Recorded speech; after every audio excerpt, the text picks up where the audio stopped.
Hello everyone, कैसे हैं आप सब। पिछली कक्षा में हम लोगों ने उत्तर प्रदेश की राज्य व्यवस्था से संबंधित अ, जो टॉपिक थे उनको कवर कर लिया था। और आज की कक्षा में हम उत्तर प्रदेश के इतिहास से संबंधित जो महत्वपूर्ण जो तथ्य हैं, सूचनाएं हैं, उनको हम लोग कवर करेंगे। तो हमारा यहाँ पे दृष्टिकोण यह होगा कि चूंकि जो इतिहास वाला खंड है वो आपने अच्छे से वहाँ पे पढ़ा होगा, भारत का इतिहास वाले खंड में। तो यहाँ पे हम लोग उन्हीं तथ्यों पे ज़्यादा फोकस करेंगे जो उत्तर प्रदेश स्पेसिफिक होगा। ठीक है, तो सबसे पहले हम लोग ये देखते हैं कि हमारा जो उत्तर प्रदेश के इतिहास को पढ़ने का जो दृष्टिकोण होगा वो क्या होगा। तो उत्तर प्रदेश के इतिहास को अगर हम लोग देखें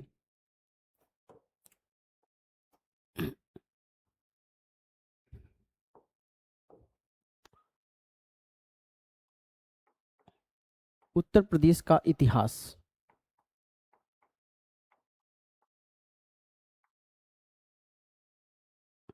सेम वही अप्रोच यहाँ भी हम लोग रखेंगे जो अप्रोच हम लोग इतिहास को पढ़ते वक्त रखते हैं। तो क्या होगा, तो एक तो प्राचीन इतिहास यानी उत्तर प्रदेश का प्राचीन इतिहास,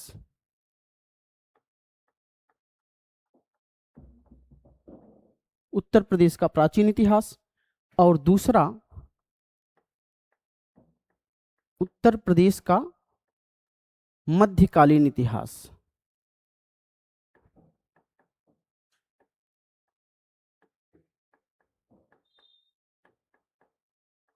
और उत्तर प्रदेश का आधुनिक आधुनिक भारत का इतिहास से संबंधित जो महत्वपूर्ण चीजें होंगी उत्तर प्रदेश में, उनको हम लोग देखने की कोशिश करेंगे। ठीक है, अब बात आती है कि उत्तर प्रदेश का जो प्राचीन इतिहास है,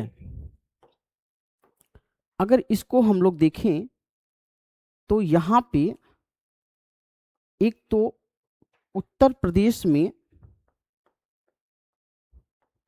पाषाण काल से संबंधित जो चीजें हैं, पाषाण कालीन जो महत्वपूर्ण स्थल हैं, उनको हम लोग यहाँ पे देखेंगे परीक्षा के दृष्टिकोण से। दूसरा जो है उत्तर प्रदेश में सैंध्यवकालीन जो स्थल हैं, सैंध्यवकालीन जो पूरा स्थल हैं। ठीक है, और फिर जो है यहाँ पे जो महापाषाण काल,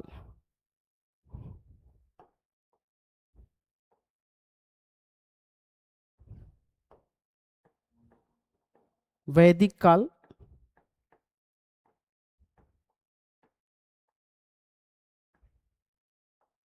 महाजनपद, या जो छठी शताब्दी ईसा पूर्व है उसके बारे में बातचीत करेंगे। फिर उत्तर प्रदेश में जो नास्तिक संप्रदाय हैं, नास्तिक संप्रदाय यानी आप लोगों ने वहाँ इतिहास में पढ़ा होगा कि छठी शताब्दी ईसा पूर्व में नास्तिक संप्रदाय का जो उदय होता है, खासतौर से बौद्ध एवं जैन धर्म, उनके बारे में, और उससे संबंधित और भी जो संप्रदाय हैं जिनका संबंध किसी न किसी रूप में उत्तर प्रदेश से है, उनकी भी चर्चा करेंगे। फिर ऐतिहासिक काल में अगर हम लोग बात करें तो मौर्य काल और मौर्योत्तर काल, और फिर गुप्त काल और गुप्तोत्तर काल।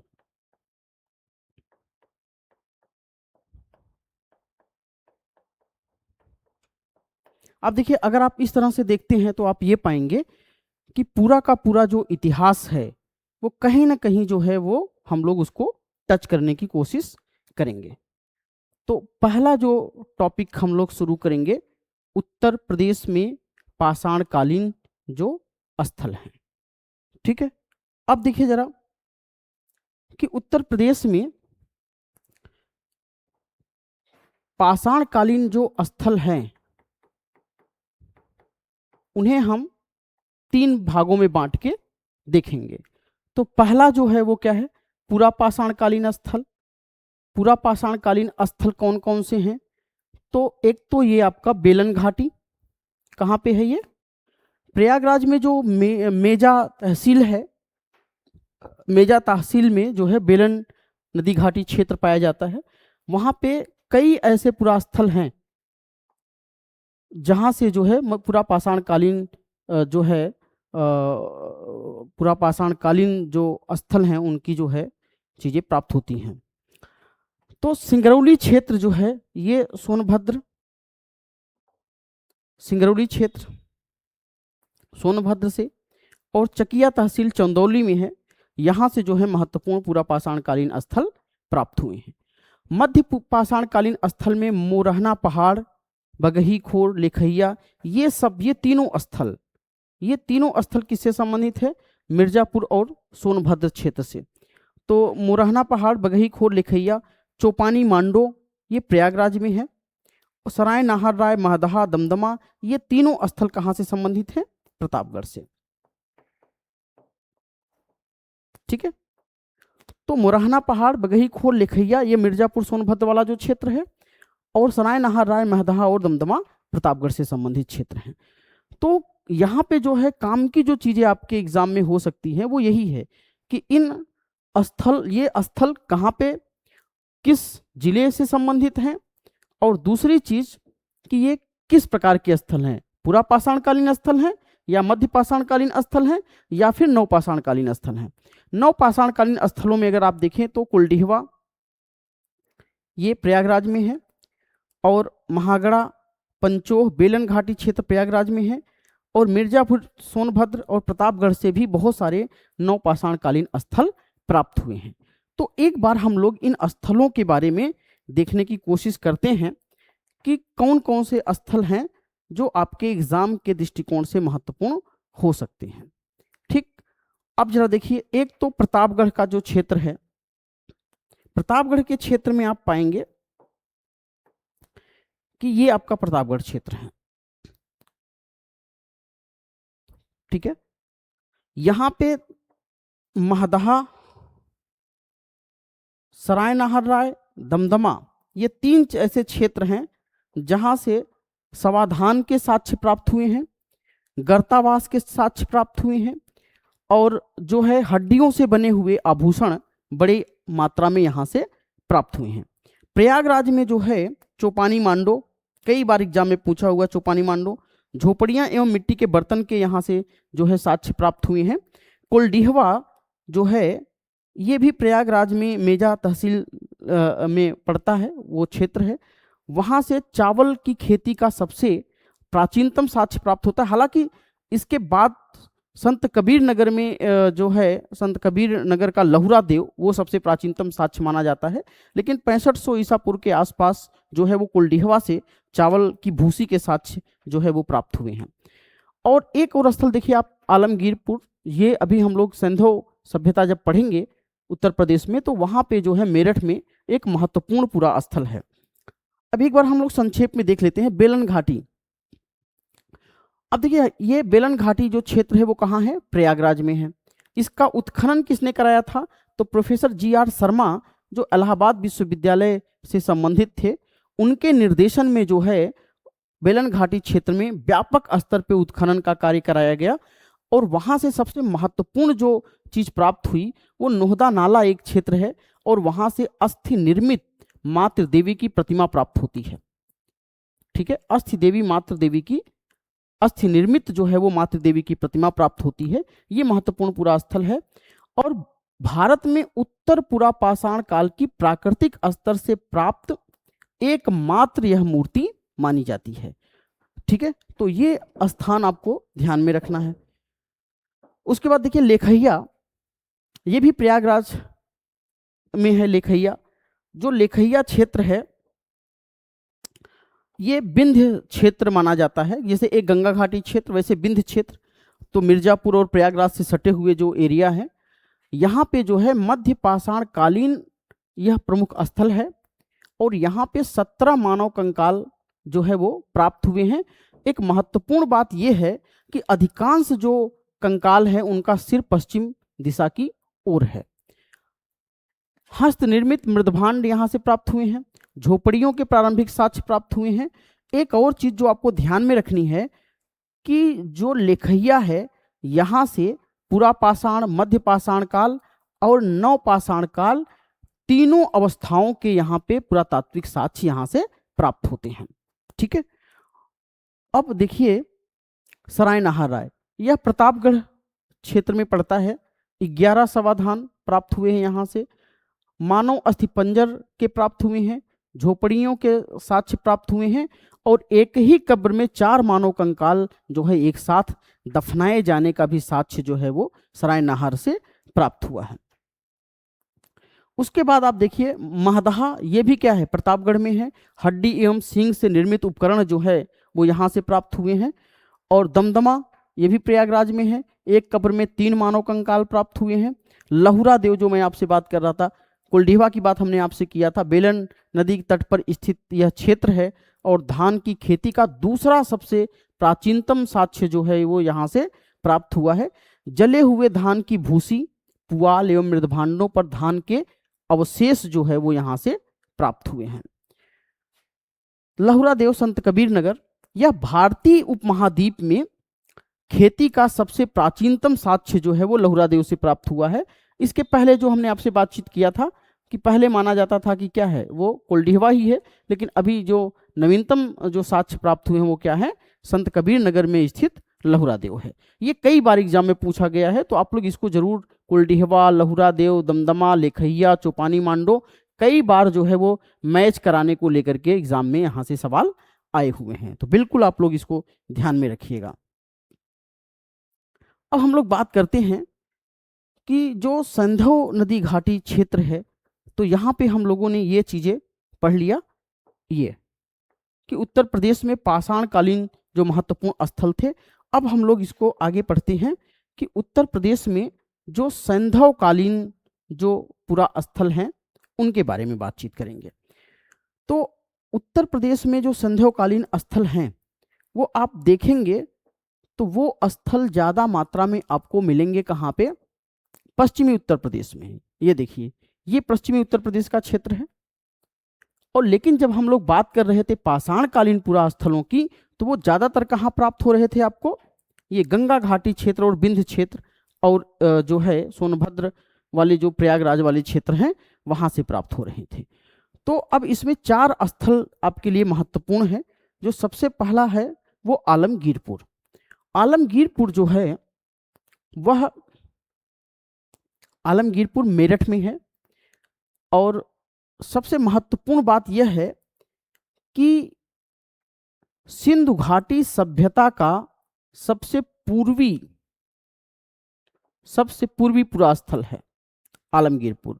कहाँ है यह, मेरठ जिले में स्थित है, यमुना की सहायक नदी हिंडन पर। ठीक, ये 2 बातें आपको ध्यान में रखनी है।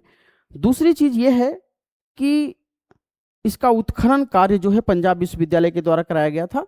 ये बहुत इंपॉर्टेंट नहीं है, जो महत्वपूर्ण है वो ये कि यह किस नदी के तट पर है, तो यमुना की सहायक नदी हिंडन पर, और इसका जो है वो सिंधु घाटी सभ्यता का सबसे पूर्वी पूरा स्थल है। ठीक है, और अब देखिए कहाँ है आलमगीरपुर, ये वाला प्लेस मेरठ जिले में यमुना की सहायक नदी हिंदन के तट पर स्थित है। यहां से कौन कौन सी चीजें प्राप्त हुई हैं, तो पकी हुई छत की टाइलें। जैसे एक बात हम लोग कहते हैं कि जो सिंधु घाटी सभ्यता है वो प्रथम नगरीय क्रांति मानी जाती है। अब जरा सोच के देखिए कि उस समय जो है वो पकी हुई छत की टाइलें यहाँ से प्राप्त हो रही हैं। कप, फूलदान, मनके और खिलौने जैसी चीनी मिट्टी की वस्तुएं जो हैं वो आलमगीर से प्राप्त हुई हैं। कुबड़ वाले बैल का साक्ष्य भी यहाँ से प्राप्त हुआ। ये एग्जाम में पूछा हुआ है कि उत्तर प्रदेश में वह कौन सा प्राचीनतम पूरा स्थल है जहां से कुबड़ वाले बैल के साक्ष्य प्राप्त हुए हैं, तो आपका उत्तर क्या होगा, आलमगीरपुर। तांबे का एक टूटा हुआ ब्लेड यहां से मिला हुआ है। एक और महत्वपूर्ण बात, चित्रित धूसर जो मृदभांड है, चित्रित धूसर मृदभांड, इसकी प्रमुख विशेषता, यानी इसका मतलब ये कि जो आलमगीरपुर वाला क्षेत्र है, सैंधवकालीन जो पूर्वी पुरा स्थल है, वहां की जो विशेषता है वो क्या है? चित्रित धूसर मृदभांड।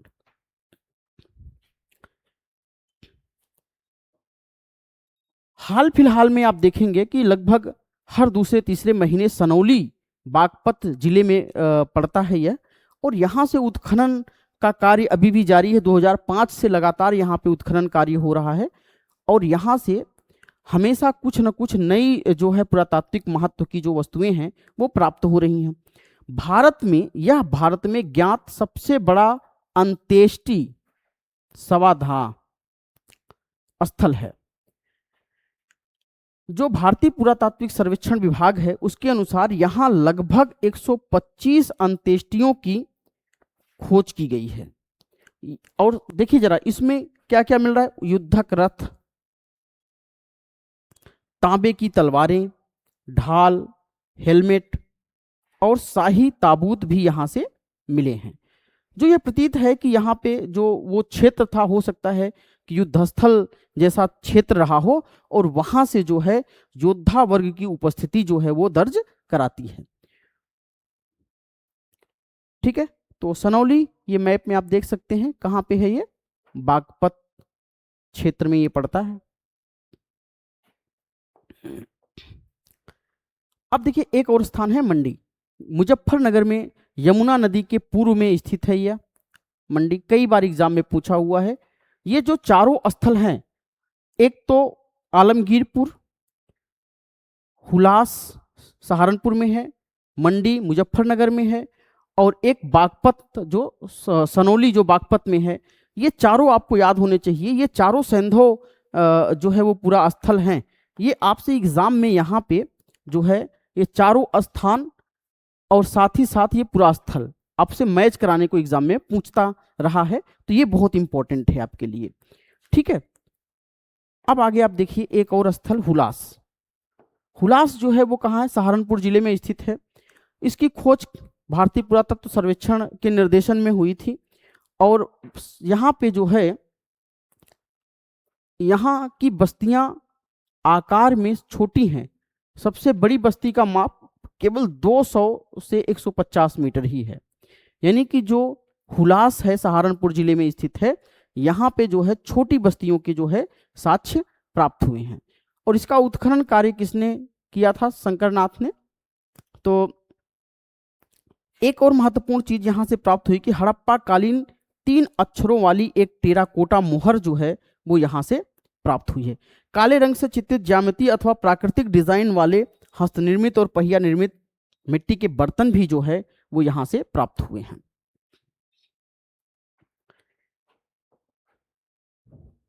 ठीक, बड़ा गांव कहाँ पे है? बागपत नगर में है। ये भी आपको ध्यान में रखना है, बड़ा गांव बागपत में है।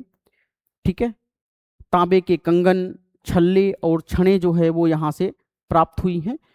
और एक प्रमुख ग्रामीण व्यापारिक केंद्र था यह बड़ा गांव। ये बात आपको ध्यान में रखनी है, ये आपके लिए इंपॉर्टेंट है कि एक उत्तर हड़प्पा काल का एक प्रमुख ग्रामीण व्यापारिक केंद्र था बड़ा गांव।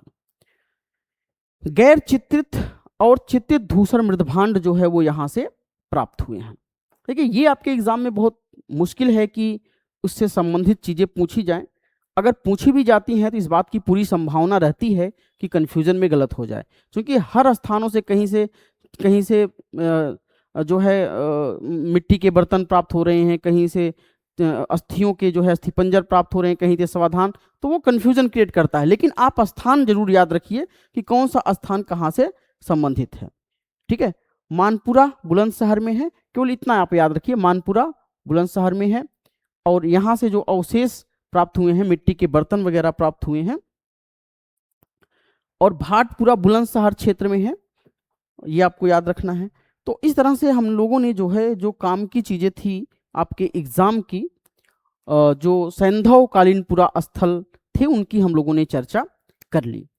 अगर हम लोग सैंधव कालीन जो हड़प्पा है सभ्यता है उसकी अगर हम लोग बात करें तो ये पाते हैं कि 2350 से लेकर के 1750 तक का कालखंड जो है वो माना जाता है। अब अगर हम महापाषाणीय संस्कृति की बात करें तो ये क्या होती है? ये महापाषाणीय संस्कृतियां क्या हैं? महापाषाणीय संस्कृतियां क्या हैं?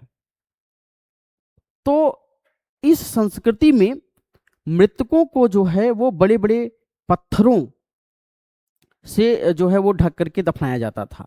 तो बड़े बड़े पत्थरों को क्या कहा जाता? मेगालिथिक। तो इसलिए जो है बड़े बड़े पत्थरों को जो है से दफना करके, या कह सकते हैं समाधि स्थल जो है वो निर्माण किया जाता था। यानी जो महापाषाणीय संस्कृति है ये समाधान की एक परंपरा है जिसके अंतर्गत बड़े बड़े पत्थरों का उपयोग करके समाधि स्थल का निर्माण किया जाता था। तो इस प्रकार के जो स्थल हैं इनकी सबसे पहले खोज किसने की थी? तो अलेक्जेंडर कनिंघम। अलेक्जेंडर जो कनिंघम है भारतीय पुरातत्व जो के जनक माने जाते हैं, और इन्होंने सबसे पहले जो है महापाषाणी संस्कृति की खोज मिर्जापुर में किया था।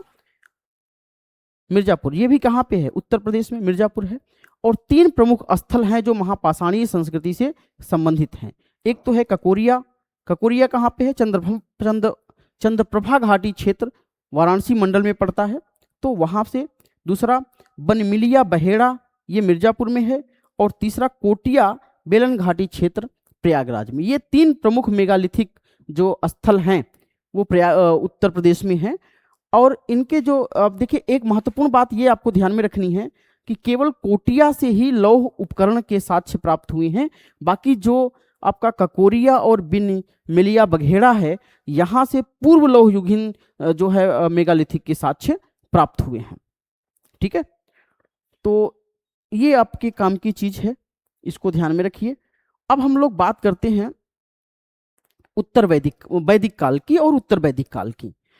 तो जो वैदिक काल है अगर हम लोग उसको देखें तो वैदिक काल का जो क्षेत्र है वो माना जाता है 1500 ईसा पूर्व से लेकर के 600 ईसा पूर्व।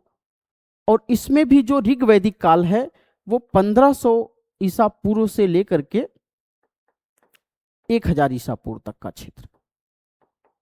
तो ऐसा माना जाता है कि जो ऋग्वैदिक काल है या जो ऋग्वैदिक क्षेत्र है उसका विस्तार सप्त सिंधु प्रदेश में माना जाता था। ठीक है, उत्तर प्रदेश में जो है वो सप्त सिंधु प्रदेश नहीं पड़ता था। उत्तर प्रदेश को जो है वो मध्य देश या ब्रह्मर्षि देश कहा जाता था। ठीक है, तो उत्तर वैदिक काल का जो विस्तार है वो उत्तर प्रदेश में है, लेकिन ऋग वैदिक काल का जो विस्तार है वो उत्तर प्रदेश में, ऋग वैदिक जो सभ्यता है उसका विस्तार उत्तर प्रदेश में नहीं माना जाता। आपने एक जो है इतिहास पढ़ते वक्त एक जो है घटनाक्रम या आपने विदेध माधव की जो कथा है उसको पढ़ा होगा। तो विदेध माधव जो है वो सरस्वती नदी के तट पे, सप्त सिंधु का ही क्षेत्र था, सरस्वती नदी के तट पर निवास करते थे। और ऐसा माना जाता था कि जो मिथिला, जो विदेह मिथिला का जो क्षेत्र था उसके संस्थापक थे वो, और उनके जो पुरोहित थे ऋषि रहिगुण, उनके पुरोहित हुआ करते थे। तो वैश्वानर जो अग्नि है, वैश्वानर, उसका उन्होंने मुख में धारण किया हुआ था।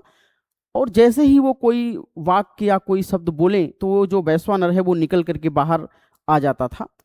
तो जब वैश्वानर का, जब उन्होंने जो है ऋषि जो रहिगुण है उन्होंने जब मंत्रों का उच्चारण करना शुरू किया तो उनके मुख से वैश्वानर अग्नि निकल करके जो है वो जो है आगे सारे जंगलों को और सारे नदियों को सुखाती हुई वो वहाँ से जो है चली जाती है। जैसे जैसे वो आगे बढ़ती है ऋषि रहिगुण और जो विदेह माधव हैं उनके पीछे जाते हैं, और वो अंत में जो गंडक नदी है जिसे सदानीरा नदी कहते हैं, गंडक नदी को वह सुखा नहीं पाती है। तो इस तरह से सप्त सिंधु प्रदेश से जो मध्य देश और जो ये मिथिला वाला जो उधर का जो क्षेत्र है, उधर जो है मगध वाला क्षेत्र, उधर जो है इसका विस्तार होता है। तो इस तरह से जो है उत्तर वैदिक काल का जो क्षेत्र है वो कहाँ पड़ता है? मध्य देश में। और सरस्वती नदी से गंगा यमुना दो आप विंध्य एवं हिमालय के मध्य का जो क्षेत्र है वो क्या कहा जाता था? मध्य देश कहा जाता था। और इसके लिए प्रमुख जो राज्य थे वो कौन से राज्य थे? कुरु और पांचाल। अभी हम महाजनपद पढ़ेंगे तो कुरु और पांचाल से संबंधित जो महत्वपूर्ण सूचनाएं हैं, एग्जाम अकॉर्डिंग जो तथ्य हैं, उनकी भी चर्चा करेंगे। तो शतपथ ब्राह्मण में कुरु और पांचाल क्षेत्र की चर्चा मिलती है। वैदिक सभ्यता का श्रेष्ठ प्रतिनिधि और आर्य संस्कृति की धुरी माना जाता है। राजा दुष्यंत के पुत्र भरत के नाम पर भारत का नाम भारत पड़ा। ये तथ्य आप लोगों ने कई बार पढ़ा होगा। जैसे चित्रित धूसर जो मृदभांड हैं वो कुरु पांचाल क्षेत्र की पहचान थी। लाल मृदभांड पूरे उत्तर भारत से प्राप्त होते हैं। तो इस तरह से आपके जो एग्जाम के पॉइंट ऑफ व्यू से जो वैदिक का क्षेत्र था वो हम लोगों ने कवर कर लिया। अब बाकी इससे संबंधित जो अन्य चीजें हैं, डिटेलिंग है, वो आप जो है इतिहास वाले खंड में डिटेल से पढ़ेंगे ही, वहां पढ़ ही रहे होंगे, ठीक है ना। अब हम लोग बात करते हैं 6ठी शताब्दी ईसा पूर्व की। लेकिन 6ठी शताब्दी ईसा पूर्व पे आने से पहले एक महत्वपूर्ण जो अवधारणा है उसको हम समझने की कोशिश करते हैं। अब देखिए जरा, जो आपका ऋग्वैदिक काल है,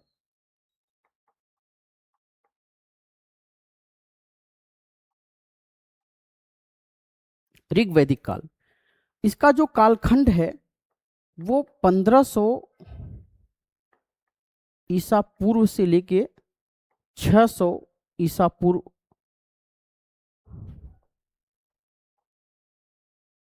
1500 ईसा पूर्व से लेकर के 1000 ईसा पूर्व तक माना जाता है।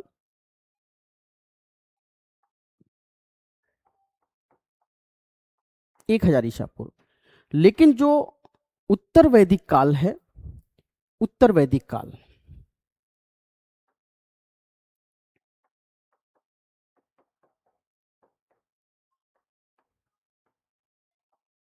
उत्तर वैदिक काल, इसका जो कालखंड है वो 1000 ईसा पूर्व से लेके 600 ईसा पूर्व तक माना जाता है। जो ऋग्वैदिक काल था, ऋग्वैदिक काल, यहां पे राजतंत्रात्मक व्यवस्था थी, राजतंत्रात्मक व्यवस्था।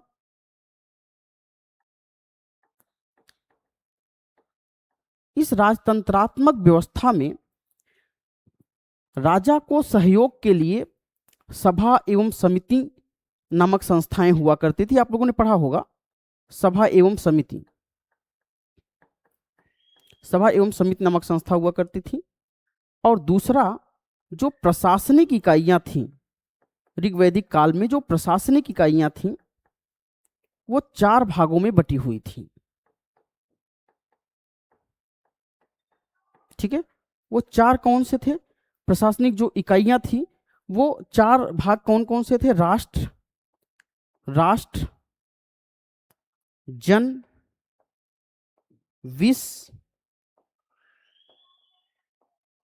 एवं ग्राम। ये 4 इकाइयां थी। इन इकाइयों के माध्यम से जो है वो शासन व्यवस्था जो है वो संचालित होती थी। अब लेकिन आप जरा देखिए, भरत जन और कुरुजन, ये आप लोगों ने पढ़ा होगा कि 1000 ईसा पूर्व तक, यानी इस काल तक, अगर हम लोग 1000 तक बात करें तो आर्यों को लोहे का ज्ञान नहीं था। लेकिन 1000 ईसा पूर्व के आसपास आप लोगों ने पढ़ा होगा कि उत्तर प्रदेश में ही, उत्तर प्रदेश में एटा जिले में एक जगह है अतरंजी खेड़ा। एटा जिले के अतरंजी खेड़ा से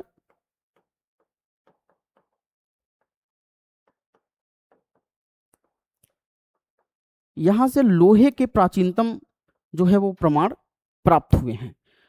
तो अगर लोहे की जब प्राप्ति हो गई तो लोहे की प्राप्ति के बाद लोहे के उपकरण बनना शुरू हुए। खास तौर से हलों के जो फाल होते थे वो लोहे के बनना शुरू हुए। गहरी खुदाइयां हुई, जंगलों को साफ किया गया और जिसके बाद जो है वो कृषि कार्य जो है वो बहुत तेजी गति से होना शुरू हो गया।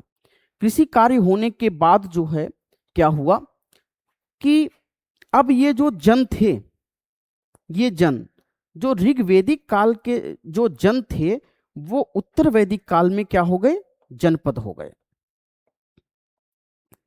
और कई जनपद जब ये जनपद किस में बदल गए? महाजनपद में। कई जनपद प्लस कई जनपद मिलकर के क्या बन गए? महाजनपद बन गए। ठीक है ना। उस समय तक अगर आप देखें तो उत्तर वैदिक काल में दो राज्य काफी महत्वपूर्ण थे, जैसे कुरु और पांचाल। जो कुरु राज्य था, कुरु, एक तो कुरु जिसकी चर्चा हम लोगों ने पीछे वाले स्लाइड में किया था, कुरु, इसकी जो राजधानी थी वो क्या थी? इंद्रप्रस्थ। और दूसरा राज्य क्या था? पांचाल। जो पांचाल राज्य था इसकी दो राजधानियां थी, उत्तरी पांचाल और दक्षिणी पांचाल।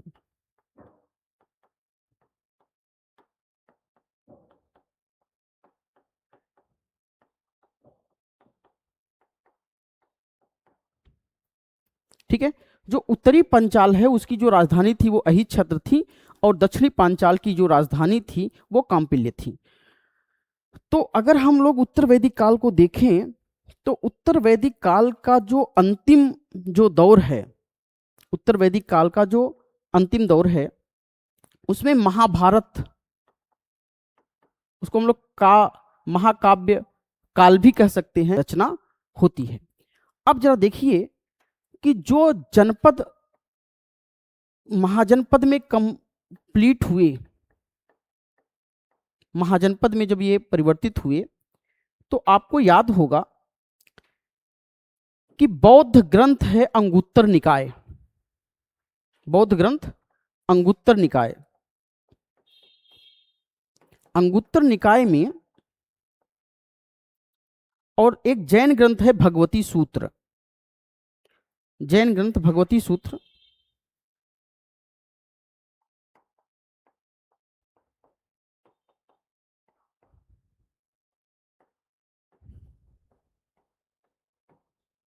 ये बौद्ध ग्रंथ है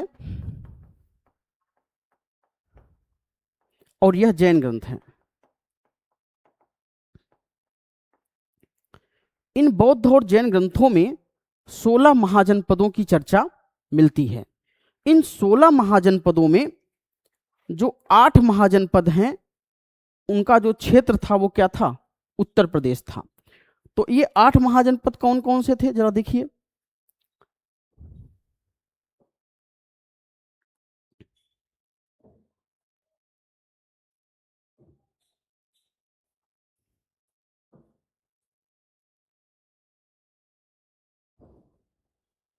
ये जो 8 जनपद महाजनपद हैं, अब देखिए काशी, ये आपको बिल्कुल याद रखने हैं। एक तो कि उत्तर प्रदेश में कितने महाजनपद हैं? 8 महाजनपद हैं। वो कौन कौन से हैं वो आपको ध्यान में रखना है। जैसे पहला महाजनपद है काशी। काशी की राजधानी क्या थी? वाराणसी थी। और वर्तमान जो क्षेत्र है वो वाराणसी के आसपास का ही जो क्षेत्र है वो वर्तमान में इसके अंतर्गत आता है। कौशल, कौशल की राजधानी श्रावस्ती और वह साकेत अयोध्या। ठीक है। वर्तमान अवध का जो क्षेत्र है वो इसके अंतर्गत आता है। तीसरा कुरु, कुरु की राजधानी क्या थी? इंद्रप्रस्थ थी। और ये क्षेत्र कहाँ कहाँ आता है? मेरठ, दिल्ली, थानेश्वर के आसपास का जो क्षेत्र है वो कुरु के अंतर्गत आता था। वत्स, वत्स की राजधानी कौशांबी है। जो वर्तमान में प्रयागराज और कौशांबी का जो क्षेत्र है वो वत्स के अंतर्गत आता था। आप लोगों ने पढ़ा होगा कि जो वत्स का जो प्रतापी शासक था उदयन, वो जो है वत्स का ही राजा था। तो सूरसेन की राजधानी मथुरा, मथुरा के आसपास का क्षेत्र है। मल्ल, मल्ल की राजधानी कुशीनगर, देवरिया, कुशीनगर के आसपास का जो क्षेत्र है वो इसके अंतर्गत आता था। चेद की राजधानी जो है वो सुक्तिमती और बुंदेलखंड के आसपास का क्षेत्र। पांचाल की राजधानी अहिच्छत्र, रामनगर का क्षेत्र एवं कांपिल्य फर्रुखाबाद वाला जो क्षेत्र है, बरेलू, बदायूं और फर्रुखाबाद के जो क्षेत्र है वो इसके अंतर्गत आते हैं। इस मैप के माध्यम से आप इसको अच्छे से समझ सकते हैं। अब जरा देखिए, ये आपका जो है पांचाल महाजनपद, इसके अंतर्गत कौन कौन सा क्षेत्र आ रहा है? पांचाल महाजनपद के अंतर्गत तो ये आपका बरेली, बदायूं और फर्रुखाबाद। इसकी राजधानी क्या थी? अहिच्छत्र थी। हमने आपसे बात किया था कि जो पांचाल महाजनपद था इसकी दो राजधानियां थी, उत्तरी जो है वो पांचाल और दक्षिणी पांचाल। तो उत्तरी पांचाल की राजधानी अहिच्छत्र थी और जो दक्षिणी पांचाल है उसकी राजधानी कांपिल्य थी। तो अब देखिए जरा ये कुरु महाजनपद, तो ये बागपत, मेरठ, बदायूं वाला जो बागपत और मेरठ वाला जो क्षेत्र है वो सब क्या है, इसके अंतर्गत आता है। मथुरा की राजधानी सूरसेन, ठीक है। और ये देखिए जरा, ये आपका जो झांसी, महोबा, चेदी महाजनपद, बांदा, चित्रकूट, ये सब चेदी के अंतर्गत आता था। और वत्स महाजनपद ये कौशाम्बी, प्रयागराज वाला क्षेत्र है। काशी महाजनपद ये वाला क्षेत्र है जो मिर्जापुर और चंदौली वाला क्षेत्र। और मल्ल महाजनपद कुशीनगर, देवरिया, इनकी राजधानी कुशीनगर थी। और ये कौशल महाजनपद है, ये बड़ा महाजनपद था, अयोध्या, अकबरपुर, गोंडा, बलरामपुर, श्रावस्ती, बहराइच, ये वाला जो क्षेत्र था वो क्या था? कौशल महाजनपद। तो इस तरह से जो है आपको जो 16 महाजनपद हैं इनको अच्छे से याद रखना है कि 6ठी शताब्दी ईसा पूर्व में जो है ये 16 महाजनपद, कौन महाजनपदों में जो 8 महाजनपद थे वो आपको दिमाग में रखना है, जो उत्तर प्रदेश। हालांकि आपको 16 महाजनपद भी आपको पढ़ना है, लेकिन हम लोग यूपी स्पेसिफिक बातचीत कर रहे हैं तो हमें यहाँ पे केवल और केवल इन 16 महाजनपदों से संबंधित बातें ही करनी है। अब हम लोग आते हैं कि 6ठी शताब्दी ईसा पूर्व में जो नास्तिक संप्रदायों का उदय हुआ उसके संदर्भ में बातचीत करते हैं।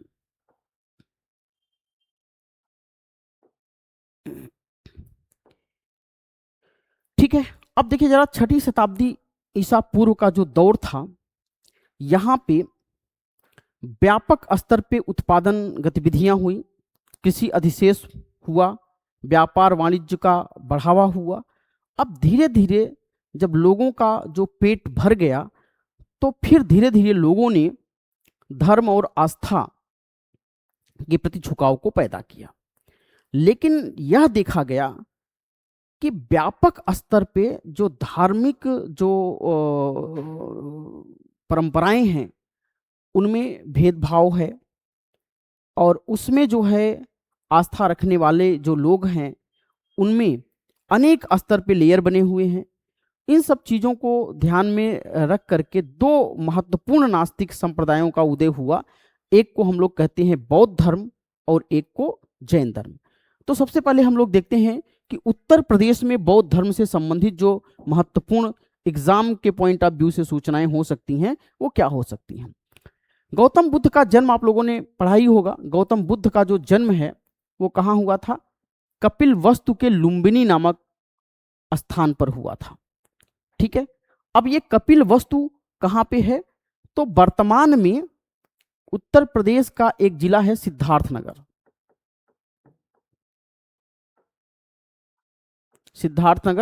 सिद्धार्थनगर का पिपराहवा जो क्षेत्र है वो क्या है? वो कपिल वस्तु का क्षेत्र माना जाता है। और इनके जो पिता थे वो शाक्य गणराज्य के क्या थे? मुखिया थे। ठीक है, गौतम बुद्ध ने अपना प्रथम उपदेश कहाँ दिया था? तो सारनाथ में दिया था। ये वाराणसी वाला जो क्षेत्र है उसे मृगदाय वाला जो क्षेत्र है, मृगदाय कहा जाता है। और हिरण्य जो नदी है, फाल्गुनी नदी, उसके तट पर इनको ज्ञान की प्राप्ति हुआ था। और उसको जो है बौद्ध धर्म में धर्मचक्र प्रवर्तन की संज्ञा दी जाती है। सर्वाधिक वर्षावास महात्मा बुद्ध ने कहाँ किया था? तो श्रावस्ती में किया था, लगभग 25 वर्षावास। अब ज़्यादा वर्षावास वहाँ किया उन्होंने, तो जाहिर सी बात है कि वहाँ पे उन्होंने सबसे अधिक उपदेश भी दिया है। कुशीनगर, हिरण्यवती नदी कुशीनगर जो है क्षेत्र में 483 ईसा पूर्व में 80 वर्ष की अवस्था में इनकी मृत्यु हो जाती है। और अंतिम उपदेश इन्होंने किसको दिया था? सुभद्र को दिया था। तो इसको जो है बौद्ध ग्रंथों में महापरिनिर्वाण की संज्ञा दी जाती है। ठीक है, तो आपको गौतम बुद्ध से संबंधित जो चीजें हैं वो क्या है? एक तो जन्म कहाँ हुआ? कपिल वस्तु, पिपराहवा, सिद्धार्थनगर। प्रथम उपदेश कहाँ दिया? सारनाथ, वाराणसी जो हिरण्य नदी के किनारे, मृगदाय का क्षेत्र। और सर्वाधिक वर्षावास कहाँ किया उन्होंने? श्रावस्ती में। और सर्वाधिक उपदेश भी वहां पे कहाँ दिया उन्होंने, श्रावस्ती में। कुशीनगर में इनका महापरिनिर्वाण हो जाता है। अब देखिए जरा, जब महापरिनिर्वाण हो जाता है तो उसके बाद जो है कुछ स्तूप जो है का निर्माण किया गया। कहा जाता है कि इनके जो मृत्यु के बाद जो उनके अवशेष हैं, उन अवशेषों पर स्तूपों का निर्माण किया गया। हम लोग 5 महत्वपूर्ण जो स्तूप है उनकी चर्चा करेंगे। पहला तो धमेख स्तूप। देखो ये मैच कराने को एग्जाम में आता है, आप लोग बिल्कुल ध्यान रखिएगा कि धमेख स्तूप कहाँ पे है, सारनाथ में है। ये चित्र बना हुआ है, ये धमेख स्तूप है। और प्रथम उपदेश स्थल भी क्या है, सारनाथ है। और यह गुप्तकालीन स्थापत्य माना जाता है। एक है चौखंडी स्तूप। चौखंडी स्तूप भी कहाँ पे है, सारनाथ में है। जब महात्मा बुद्ध को ज्ञान प्राप्त हुआ तो उन्होंने अपने शुरू के जो 5 शिष्य थे उनसे मिलन स्थल ये माना जाता है, 5 शिष्यों का मिलन स्थल। अष्टकोणीय बुर्ज जो है ये हुमायूं की स्मृति में बनाया गया। तो ये चौखंडी स्तूप है, इसे आप लोग देखिए। ठीक है। तीसरा रामाभर स्तूप, ये कहाँ पे है, ये आपका कुशीनगर में है। ये महात्मा बुद्ध का दाह संस्कार स्थल माना जाता है। पिपरावा स्तूप, पिपरावा कहाँ पे है, सिद्धार्थनगर में है। बुद्ध के जो भग्नावशेष हैं उन पे निर्मित ये स्तूप है। ये देखिए ये स्तूप है, पिपरावा स्तूप। एक और महत्वपूर्ण स्तूप है जिसको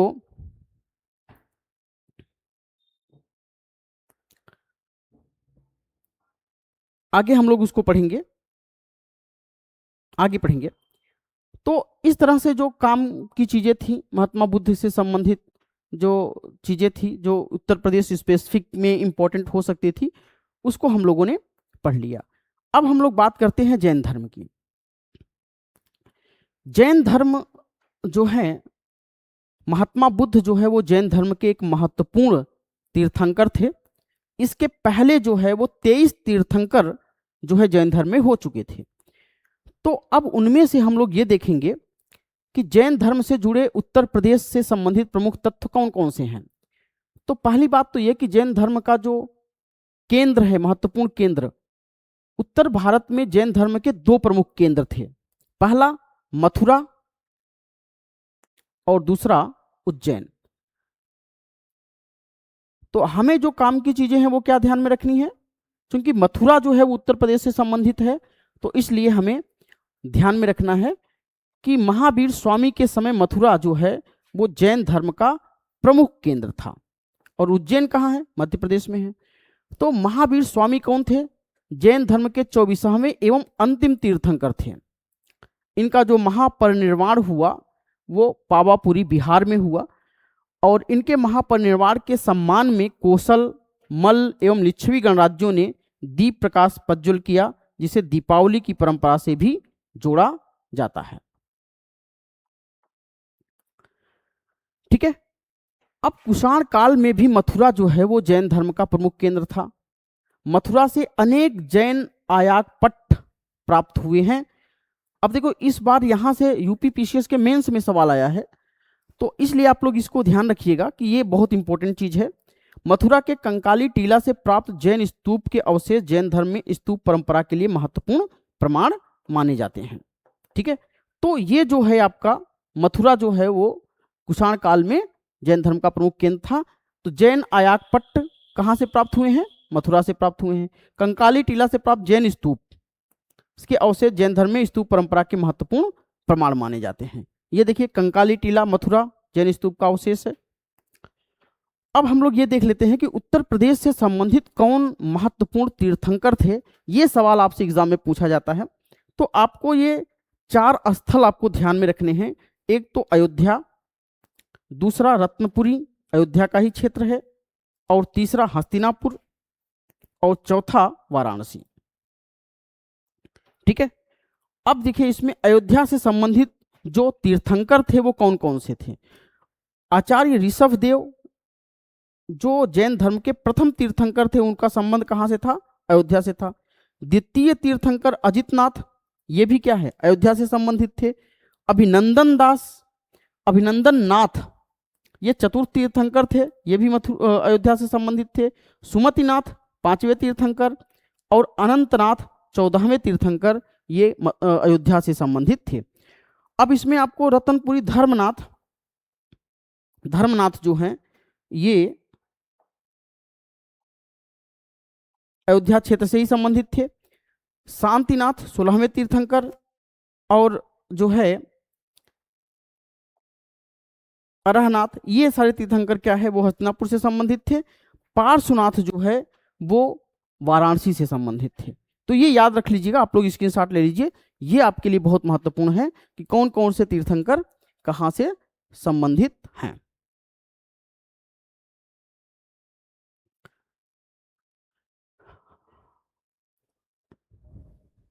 अब देखिए जरा, देवगढ़ एक स्थान है ललितपुर में,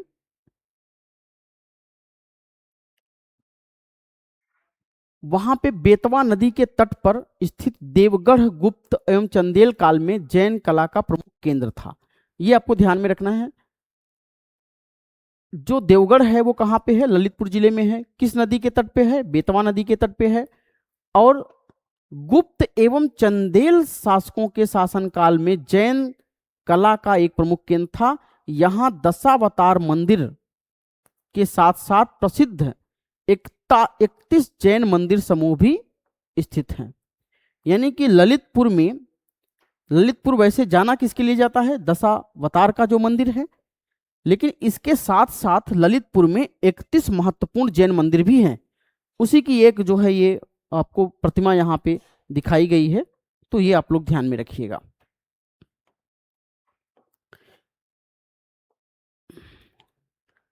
ठीक है, तो जैन धर्म की महत्वपूर्ण बातें हम लोगों ने कर लिया। अब बात करते हैं कि उस समय, उस तात्कालिक समय में और भी ऐसे बहुत सारे संप्रदाय थे, और भी बहुत सारे संप्रदाय थे, उनके बारे में हम लोग जान लेते हैं। जैसे एक संप्रदाय है आजीवक संप्रदाय। आजीवक संप्रदाय की स्थापना किसने की थी? प्रवर्तक कौन थे? मक्खलीपुत्र गोसाल। ये शुरुआत में महात्मा बुद्ध और महात्मा बुद्ध और महावीर के समकालीन माने जाते हैं। इनका जन्म स्थान कहाँ हुआ था, ये आपके लिए काम की चीज है। उत्तर प्रदेश में श्रावस्ती में हुआ था।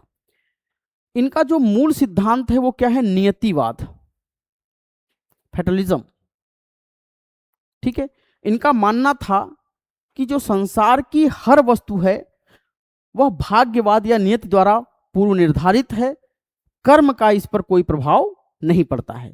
यानी कि जो चीजें हैं वो नियति ने पहले से तय कर रखा है, कर्मों का उस पर कोई प्रभाव नहीं पड़ता है।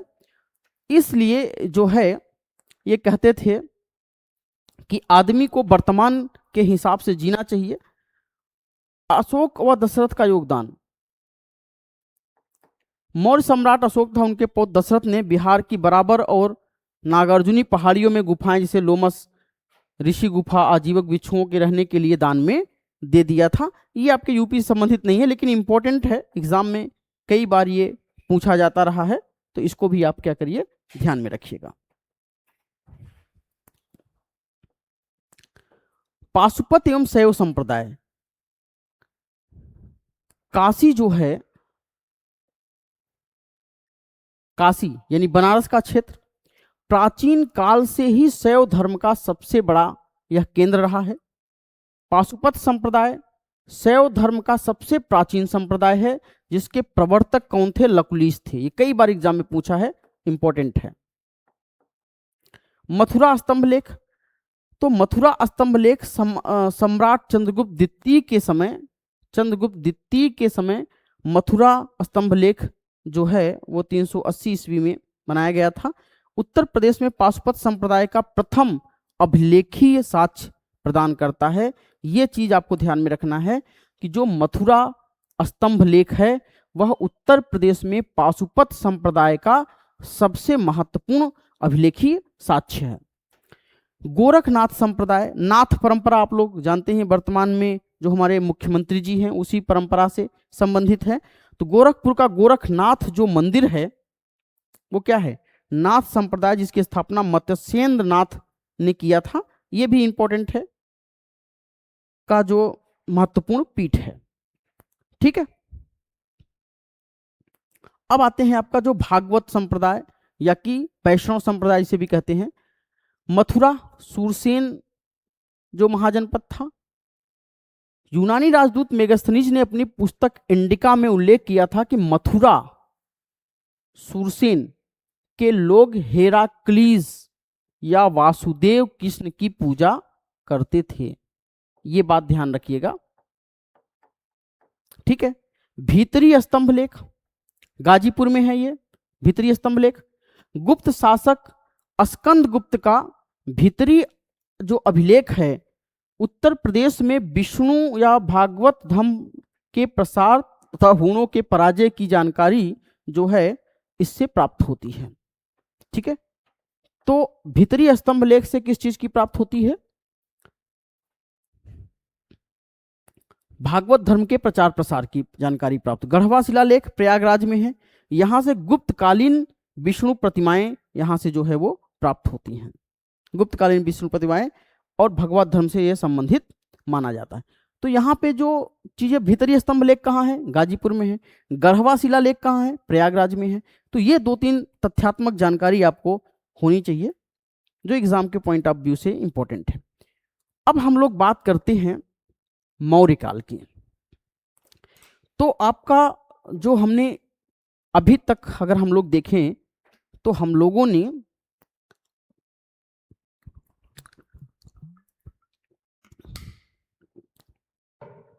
उत्तर प्रदेश में प्राचीन इतिहास से संबंधित जो महत्वपूर्ण खंड थे उनको खत्म कर लिया। अब हम लोग शुरू करते हैं ऐतिहासिक जो काल है। तो इसमें सबसे पहले बात आती है मौर्य वंश की। तो मौर्य वंश का संस्थापक कौन था? चंद्रगुप्त मौर्य। चंद्रगुप्त मौर्य। चंद्रगुप्त मौर्य का जो संबंध है वो पिप्पली वन के मौर्य शाक्य गणराज्य की शाखा से है। और शाक्य गणराज्य भी क्या था? पिप्पलवनी, ये उत्तर प्रदेश में ही है। कला एवं निर्माण सामग्री, अशोक कालीन अधिकांश पाषाण स्तंभों एवं कलाकृतियों का निर्माण चुनार मिर्जापुर के लाल बलुआ पत्थरों से करवाया गया है। यहाँ पे ये केवल इतना तथ्य ध्यान में रखना है कि अशोक कालीन जो पाषाण स्तंभ लेख वगैरह बनाए गए उनका निर्माण कहाँ से हुआ है? मिर्जापुर में चुनार के लाल बलुआ पत्थरों से हुआ है। अब देखिए जरा, अशोक के अभिलेख हैं वो 5 अभिलेख हैं अशोक के, जो आपके एग्जाम में लगभग हर साल पूछा जाता है। इनमें से कोई ना कोई हर साल आपके एग्जाम में पूछा जाता है। अब जैसे देखिए, एक महत्वपूर्ण अभिलेख है अहिरौरा का अभिलेख। कहां पे है अहिरौरा का अभिलेख? मिर्जापुर में है। अहिरौरा जो अभिलेख है वो मिर्जापुर में है, ये ध्यान में रखिएगा, मिर्जापुर में। यह लघु शिलालेख है, मिर्जापुर में ही स्थित है, ठीक है। ये अहिरौरा शिलालेख याद रखिएगा। दूसरा टोपरा व मेरठ, सहारनपुर एवं मेरठ, ये 2 है, एक टोपरा है एक मेरठ। सहारनपुर में मेरठ स्तंभ लेख है। अब इसमें महत्वपूर्ण बात क्या है कि फिरोज शाह तुगलक ने इसे यहां से उठा करके कहां स्थानांतरित कर दिया? दिल्ली में। तो ये देखिए, ये है आपका, ठीक है। अब कौशाम्बी रानी का अभिलेख भी कहा जाता है। कौशाम्बी जो शिलालेख है उसे रानी का अभिलेख भी कहा जाता है। कारवाकी व तीवर का जो है इसमें उल्लेख मिलता है। अकबर ने जो है इसे इलाहाबाद के जो किला है प्रयागराज में उसमें उसको जो है वहां पे स्थानांतरित करवाया है। तो अहिरौरा का अभिलेख कहाँ है? मिर्जापुर में। टोपरा व मेरठ का अभिलेख सहारनपुर एवं मेरठ से प्राप्त हुआ है, वर्तमान में ये दिल्ली में स्थानांतरित है। कौशाम्बी का लघु शिलालेख है, रानी का अभिलेख भी कहा जाता है। कारुवाकी व तीवर का उल्लेख है और अकबर ने इसे जो है प्रयागराज के किले में जो है वो इसको स्थानांतरित करवाया है। जहांगीर का भी संबंध इससे जोड़ा जाता है। एक महत्वपूर्ण जो अभिलेख है सोहगौरा का जो पट्टलेख है, गोरखपुर में है। कई बार एग्जाम में पूछा गया है, बहुत इंपॉर्टेंट है, आप इसको 4 स्टार रेटिंग दे सकते हैं, ये आपसे पूछा जा सकता है। गोरखपुर में है। गोरखपुर में यह राप्ती नदी के तट पर यह अभिलेख जो है वो पट्टलेख है, ये देखिए ये इसकी जो लिपि है वो क्या है? ब्राह्मी है। किस भाषा में लिखा गया है? तो प्राकृत भाषा में लिखा गया है।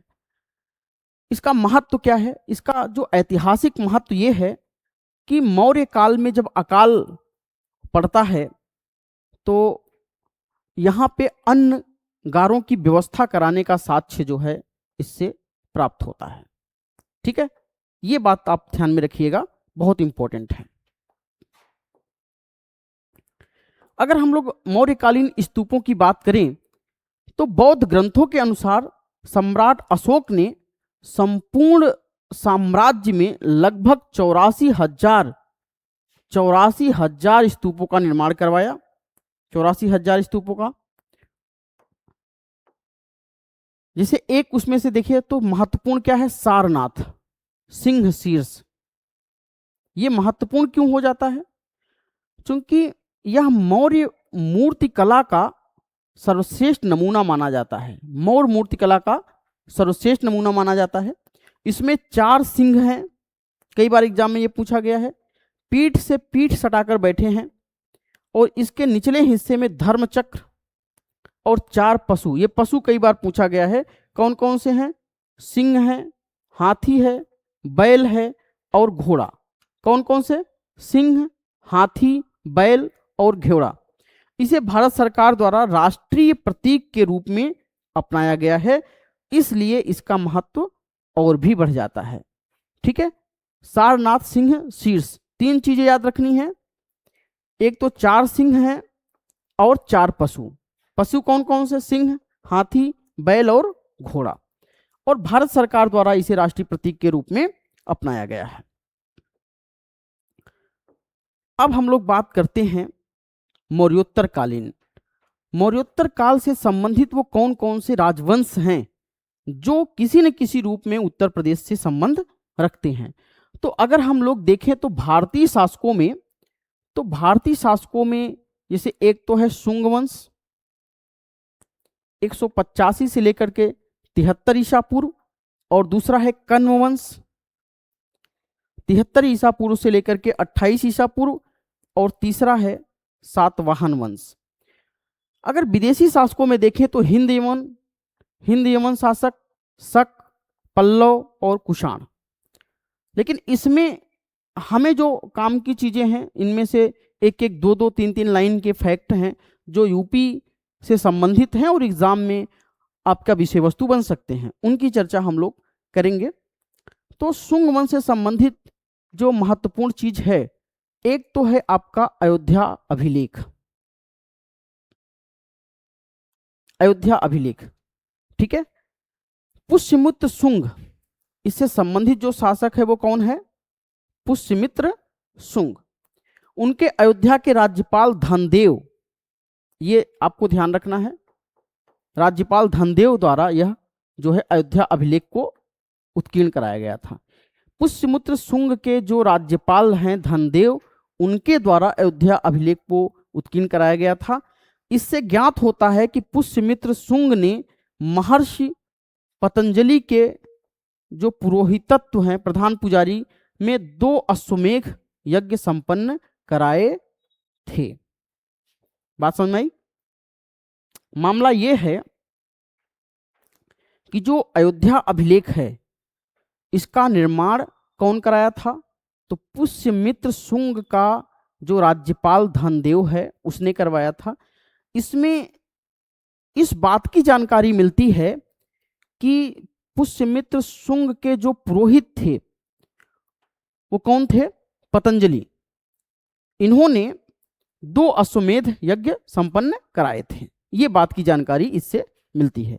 पतंजलि का महाभाष्य, तो इसमें यवनों द्वारा साकेत, अयोध्या एवं माध्यमिका नगरी को घेरे जाने आक्रमण का स्पष्ट विवरण मिलता है।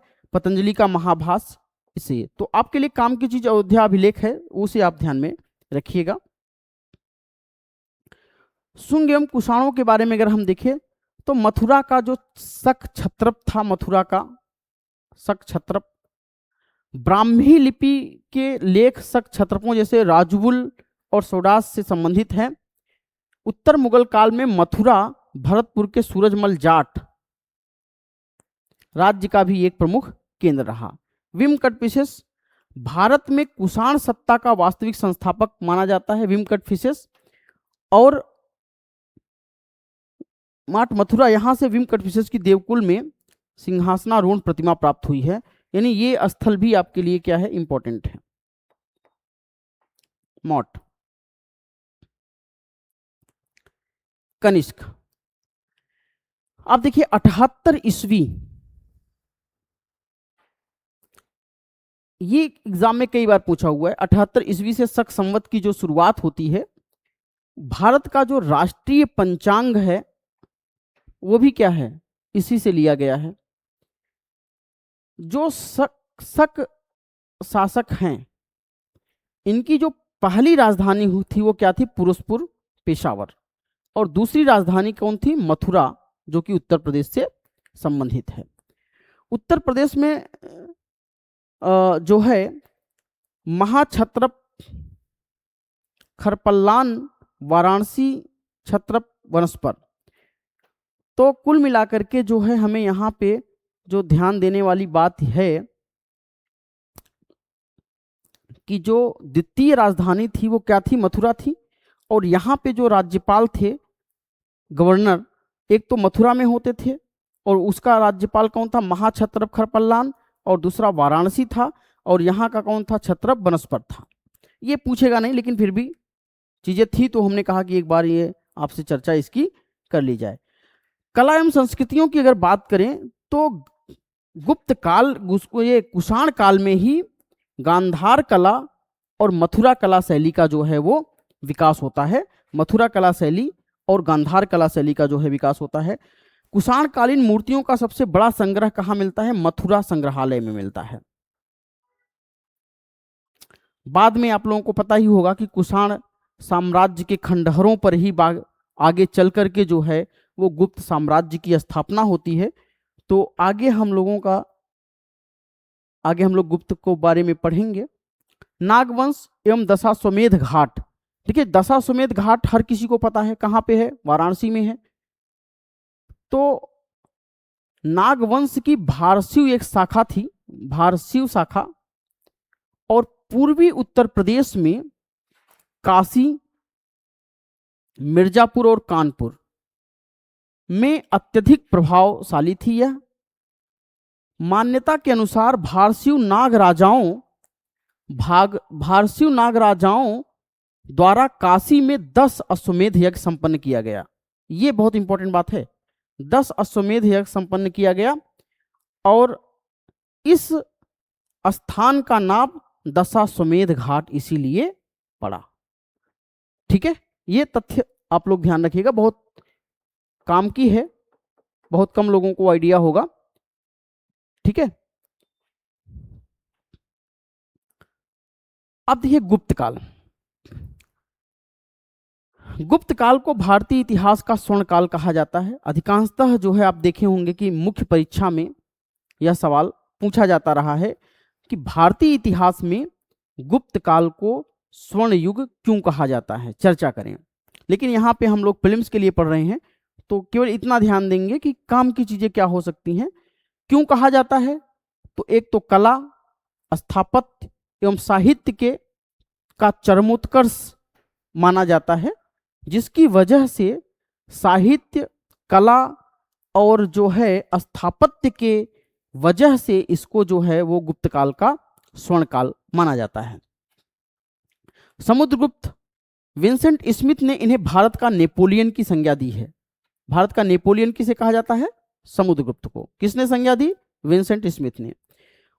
क्यों कहा जाता है, वो इसलिए कहा जाता है कि उत्तरापथ के 12 राज्य, जिनमें से 4 उत्तर प्रदेश में थे, उनकी इन्होंने विजय किया था।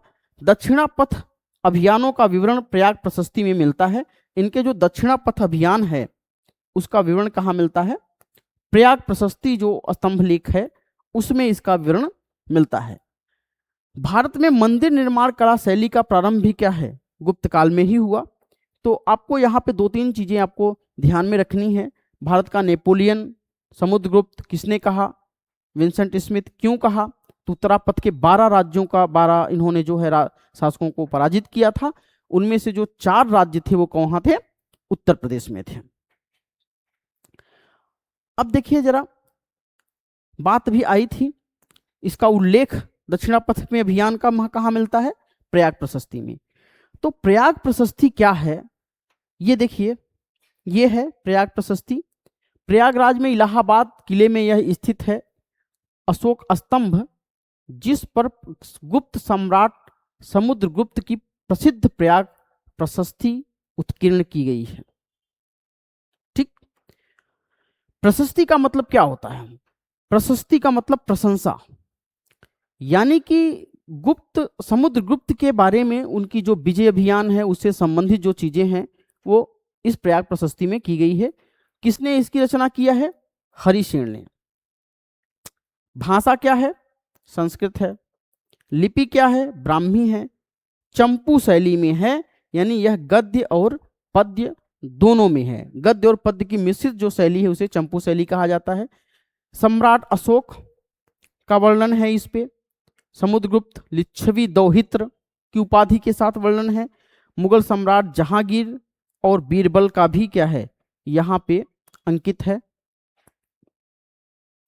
मूल स्थान कौशाम्बी था और जिसको अकबर द्वारा प्रयागराज के किले में स्थापित किया गया। तो प्रयाग प्रशस्ति से संबंधित इतनी बातें हैं, बहुत इंपॉर्टेंट है, एग्जाम में पूछा ही जाता है, तो आप लोग इसको जरूर ध्यान में रखिएगा। अब कुछ अभिलेख हैं, ये आप लोग स्क्रीनशॉट ले लीजिएगा कि ये कुछ अभिलेख हैं जो एग्जाम में पूछे ही जाते हैं। तो जैसे आपका प्रयाग प्रशस्ति की हमने चर्चा कर ली। मथुरा अभिलेख कहाँ पे है? मथुरा में है। किसने इसका संबंधित कौन है? चंद्रगुप्त द्वितीय। गुप्त संवत 61 पाशुपत संप्रदाय का साक्ष्य यहां से प्राप्त होता है। बिलसढ़ अभिलेख एटा में है, कुमारगुप्त प्रथम से संबंधित है। करमदंडा अभिलेख अयोध्या में है। मानकुंवर अभिलेख प्रयागराज में है। गढ़वा शिलालेख ये भी प्रयागराज में है। इंदौर ताम्रपत्र कहाँ है? ये देखिए, अब देखिए इसमें तो इंदौर लिखा है, लेकिन ध्यान रखना ये कहाँ पे है? बुलंदशहर में है और स्कंदगुप्त से संबंधित है। तेलियों की श्रेणी की चर्चा जो है सूर्य मंदिर में दान हेतु की गई है, तो ये आपको ध्यान में रखना है।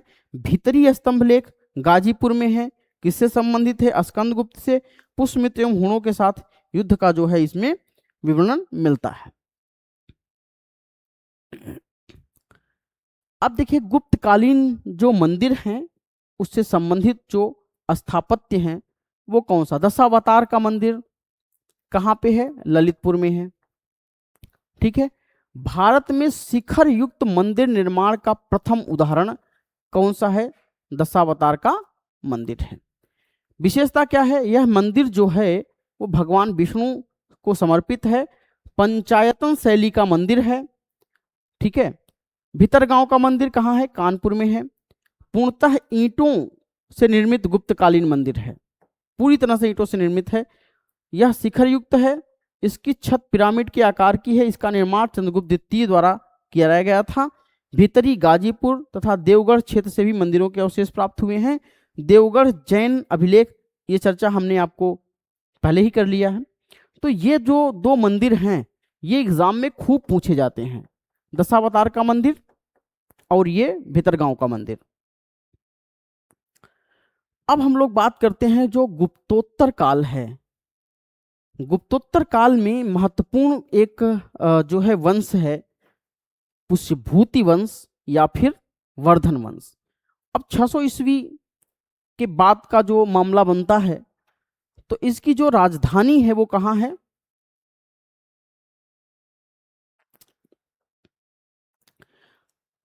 हर्षवर्धन ने अपनी राजधानी थानेश्वर थी, वहां से हस्तांतरित करके कहां कर दी? कन्नौज। ठीक है। जो बांसखेड़ा अभिलेख है ये आपको याद रखना है। बांसखेड़ा अभिलेख कहाँ है? शाहजहांपुर में है। बांसखेड़ा अभिलेख शाहजहांपुर। इसमें हर्ष की वंशावली, प्रशासनिक व्यवस्था, हस्ताक्षर तथा सैन्य अभियानों का जो है उल्लेख मिलता है। कन्नौज का एक नाम है महोदय नगर या महोदय श्री, कई बार एग्जाम में पूछा गया है। कन्नौज का जो प्राचीन नाम है ये अत्यधिक समृद्धि के कारण इसे महोदया नगर या महोदय श्री नगर के नाम से जाना जाता है। कन्नौज को महोदय हमने बात कर ही लिया। चीनी यात्री ह्वेनसांग ने भी कन्नौज के वैभव का वर्णन किया है।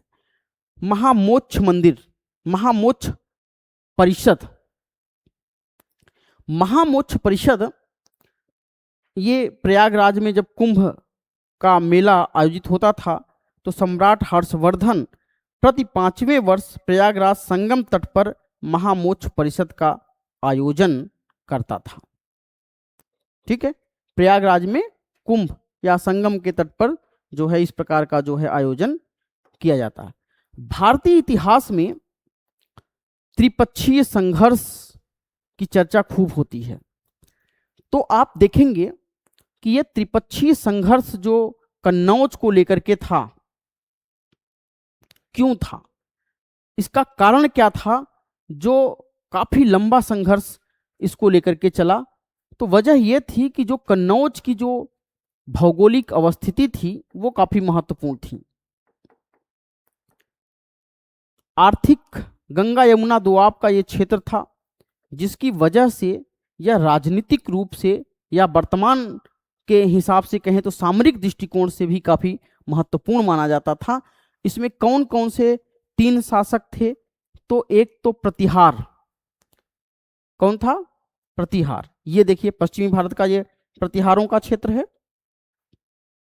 ये प्रतिहारों का क्षेत्र है।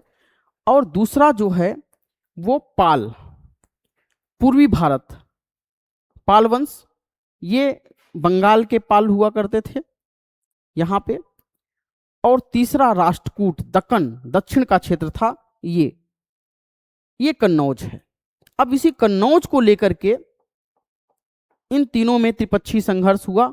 किसके किसके बीच, प्रतिहार, पाल और राष्ट्रकूट। अब इसमें अंतिम परिणाम यह हुआ कि प्रतिहारों की अंतिम में क्या होता है, प्रतिहारों की विजय होती है। उन्होंने सर्वाधिक समय तक कन्नौज पे शासन किया। ठीक है, तो प्रतिहार जो शासक थे उनकी विजय हो जाती है और सर्वाधिक समय तक जो है इन्होंने शासन किया। मिहिर भोज, प्रतिहार शासक जो था वो मिहिर भोज था। कन्नौज को प्रतिहार साम्राज्य की स्थायी राजधानी इसने बना दिया था। कई बार एग्जाम में पूछा है कि प्रतिहार शासकों की अस्थायी राजधानी कन्नौज किसने बनाया था, तो मिहिर भोज ने। उसके शासनकाल में प्रतिहार साम्राज्य अपने चरम पर था। एक और महत्वपूर्ण बात है कि मिहिर भोज को जो है इतिहास में आदि बराह की उपाधि जो है प्रदान की गई थी। ठीक है, तो ये आपके लिए त्रिपक्षीय संघर्ष में काम की चीज एग्जाम के दृष्टिकोण से इतना ही था। अगर प्रतिहारों के बाद के काल को हम देखें तो फिर उत्तर भारत में या उत्तर क्षेत्र में नवीन राजवंशों का उदय होता है। उनमें कुछ राजवंश हैं, जैसे एक तो 2 प्रमुख राजवंश, जैसे एक महोबा के चंदेल, ये बुंदेलखंड क्षेत्रों में थे, और दूसरा कन्नौज व बनारस के गढ़वाल क्षेत्र। तो जो गोविंद चंद्र जो है वो सर्वाधिक शक्तिशाली शासक था।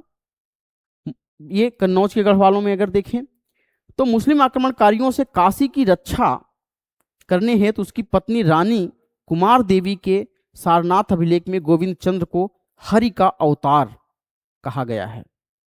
महत्वपूर्ण तथ्य है ये। हरि का अवतार किसे कहा गया है, गोविंद चंद्र को। किसने कहा है कि सारनाथ अभिलेख में उसकी जो पत्नी है रानी कुमार देवी, उन्होंने जो है उस मुस्लिम आक्रमणकारियों से रक्षा के लिए जो है वो कहा है कि गोविंद चंद्र जो है वो हरि का अवतार है। धर्मचक्र जिन विहार, रानी कुमार देवी ने सारनाथ में बौद्ध महाविहार धर्मचक्र जिन विहार का निर्माण करवाया था। ठीक है, अब देखिए दूसरा, गढ़वाल वंश में अगर आप देखें तो इनकी जो प्रारंभिक राजधानी थी वो क्या थी, काशी, वाराणसी। उसके पश्चात इन्होंने अपनी राजधानी कहां बनाई, कन्नौज में। इसका जो अंतिम शासक था वो कौन था, जयचंद्र, अंतिम शासक था। पृथ्वीराज चौहान का समकालीन था। इसका जो दरबारी कवि था वो कौन था, श्रीहर्ष। इन्होंने प्रसिद्ध महाकाव्य नैषधीय चरित की रचना की थी, जिसे नल दमयंती कथा की रचना की थी, नल दमयंती कथा जिसे कहा जाता है उसकी रचना की थी। ये बहुत महत्वपूर्ण फैक्ट हैं, इतिहास में अध्ययन के दौरान ये चीजें काफी मिस हो जाती हैं, तो आप ध्यान में रखिएगा। नैषधीय चरित्र की रचना किसने किया था? श्रीहर्ष, श्रीहर्ष ने। नल दमयंती कथा भी इसे कहा जाता है। ठीक है, अब देखिए एक इतिहास में एक बड़ा ही महत्वपूर्ण युद्ध है जिसे चंदावर का युद्ध कहा जाता है। 1194 में यह युद्ध लड़ा गया था। चंदावर जो है वो यमुना नदी के तट पे है। वर्तमान में फिरोजाबाद उत्तर प्रदेश में एक जिला है। फिरोजाबाद जो है वो का स्थान जो है उससे संबंधित है। मोहम्मद गोरी और जयचंद के बीच में यह युद्ध होता है। गोरी की जो सेना है उसके द्वारा जयचंद को बुरी तरह से पराजित कर दिया जाता है, और इसी के बाद ऐसा माना जाता है कि चंदावर के युद्ध के बाद भारत में मध्यकालीन जो इतिहास है उसमें मुस्लिम आक्रमणकारियों के लिए मार्ग प्रशस्त होना शुरू हो गया। तो इस तरह से हमने जो है एक पड़ाव खत्म कर लिया, यानी उत्तर प्रदेश के इतिहास का प्राचीन खंड खत्म किया है।